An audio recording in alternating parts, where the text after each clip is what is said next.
No sermão anterior, caríssimos, julgamos ter-vos, como convém, incitado à participação da cruz de Cristo. Moveu-nos o desejo de que o mistério pascal penetrasse a vida dos fiéis e nos costumes se guardasse o que a festa convida a venerar. Experimentastes bem qual a utilidade de tudo isso?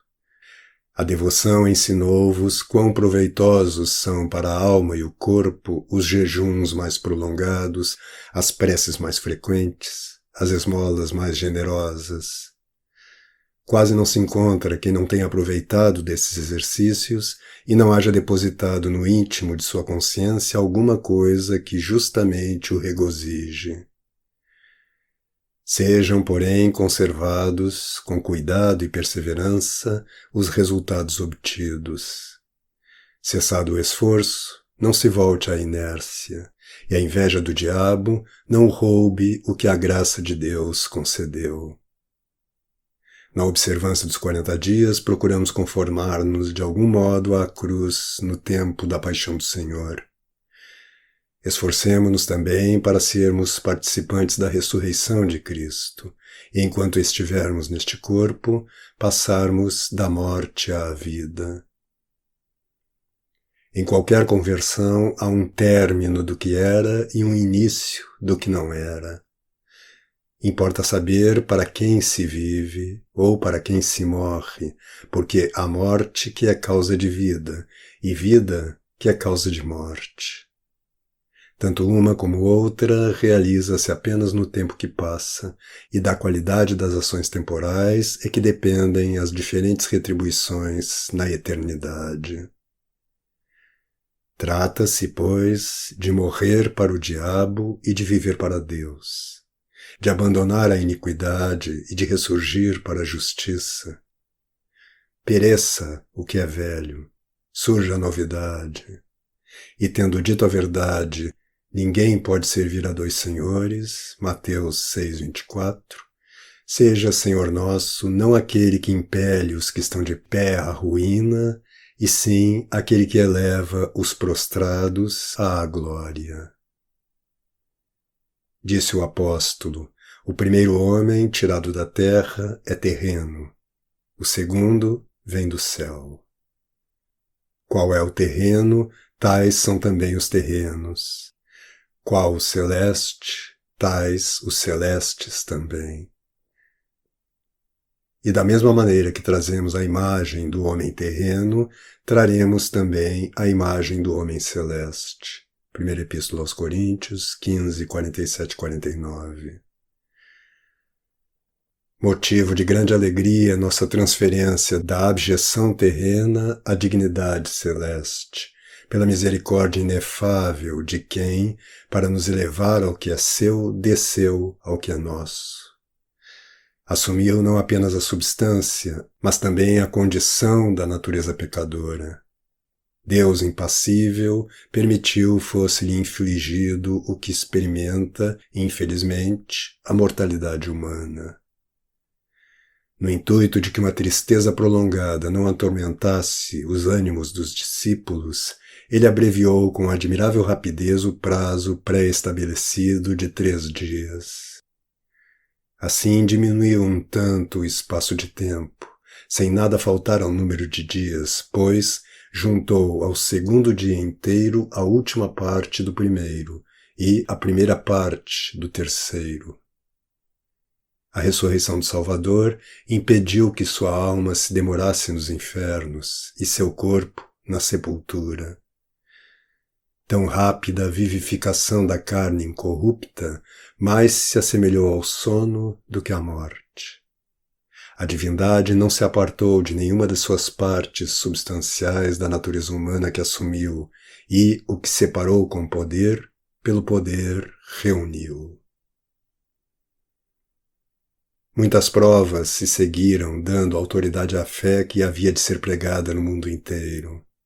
Além da pedra rolada, do sepulcro vazio, dos lençóis postos de lado, dos anjos a narrarem com pormenores o fato, provando suficientemente a realidade da ressurreição do Senhor, Ele em pessoa apareceu visivelmente às mulheres e a miúde aos apóstolos.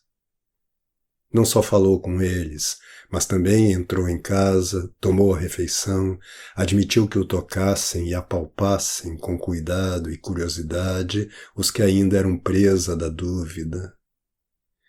Entrou com as portas fechadas no recinto onde estavam os discípulos. Com um sopro comunicou-lhes o Espírito Santo e, depois de dar-lhes a luz da inteligência, revelou o sentido oculto das Escrituras.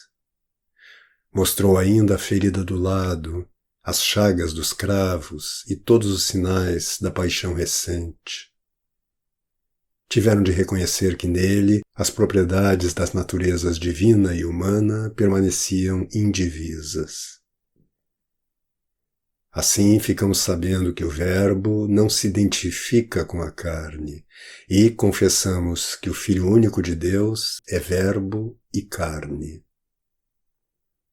O mestre das gentes, o apóstolo Paulo, caríssimos, não discorda dessa crença quando diz: "E, se todavia temos conhecido a Cristo, segundo a carne, agora, porém, já não o conhecemos assim." A ressurreição do Senhor, portanto, não eliminou a carne, mas a transmutou, e o aumento do poder não consumiu a substância. A qualidade se alterou, a natureza não se desfez.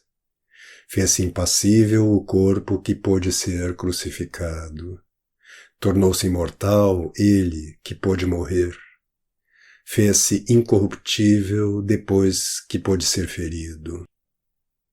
Com razão se diz não ter sido reconhecível a carne de Cristo em estado igual ao anterior, porque nada restara de passível, nada ficara de fraco. Era a mesma essência, mas não idêntica, pela glória. Não é de admirar que afirme Paulo do corpo de Cristo o que diz de todos os cristãos espirituais. Nós, portanto, doravante, não mais conhecemos a ninguém segundo a carne. Em Cristo teve início a nossa ressurreição, porque há uma prefiguração do objeto de nossa esperança naquele que por todos morreu. Não hesitamos, desconfiados, nem ficamos em dúvida à espera do incerto. Tendo recebido o começo do que nos foi prometido, já temos, com os olhos da fé, o futuro, e alegres com a promoção de nossa natureza, já estamos de posse do que cremos. Não nos ocupem as aparências das coisas temporais, nem os bens terrenos desviem nossa contemplação das celestes. Sejam consideradas já passadas as coisas que em sua maior parte já não existem, e nosso espírito, atento ao que permanece, fixe seus desejos lá onde são eternos os dons oferecidos. Embora salvos só em esperança e ainda vivamos na corruptibilidade de uma carne mortal, em verdade dizemos não vivermos na carne, se não nos dominarem os afetos carnais. Com razão já não nos convém o nome daquele cuja vontade não seguimos. Se o apóstolo disse, não queirais afagar a carne, satisfazendo-lhe a cupidez, sabemos não nos ser interdito conveniente à saúde ou reclamado pela fraqueza humana. Mas, como não se deve atender a toda espécie de desejos, nem fazer tudo o que a carne apetece, fomos exortados à temperança, de modo que a carne, sujeita ao juízo da razão, não concedamos o supérfluo, nem recusemos o necessário. Daí dizer o apóstolo em outra passagem, ninguém jamais odiou sua própria carne, antes, cada qual a nutre e dela toma cuidado. Seja alimentada e sustentada não para praticar os vícios, nem para a luxúria, mas para cumprir o seu dever. A natureza renovada mantenha-se na ordem. Os apetites inferiores não prevaleçam de maneira torpe e perversa sobre os superiores, nem se submetam os superiores aos inferiores. supere a alma os vícios e não haja escravidão onde deve haver domínio. Reconheça, pois, o povo de Deus ser em Cristo nova criatura, e vigilante compreenda quem a assumiu em si e a quem ela acolheu. Renovada, não volte à decrepitude instável. Não abandone o trabalho quem pôs a mão ao arado, mas veja o que semeou sem voltar-se para olhar o que deixou. Ninguém reincida no mal do qual surgiu. Embora por fraqueza corpórea ainda esteja prostrado por algumas doenças, deseje instantemente ser aliviado e curado. Eis o caminho da salvação e a imitação da ressurreição iniciada em Cristo. Como não faltam quedas nem tombos no terreno escorregadio desta vida, os caminhantes deixem o fluido e pisem terra firme, porque está escrito: do Senhor procedem os passos do homem que lhe guia e cujo caminho aprova. Se cair, o justo não fica prostrado, porque o Senhor o ampara pela mão. Salmo 36, 23, 24. Seja mantido, caríssimos, este empenho, não só na solenidade pascal, mas por toda a vida, santificando-a. Tendam a tornar-se um hábito os exercícios, e permaneçam intangíveis, uma vez que a sua curta experiência deleitou os espíritos dos fiéis.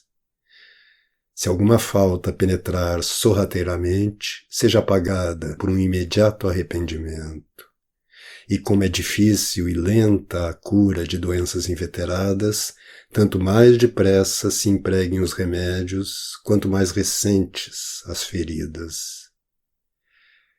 Sempre e integralmente nos reerguendo de todos os tropeços, mereçamos chegar àquela incorruptível ressurreição da carne que há de ser glorificada em Cristo Jesus, Senhor nosso, o qual vive e reina com o Pai e o Espírito Santo pelos séculos dos séculos.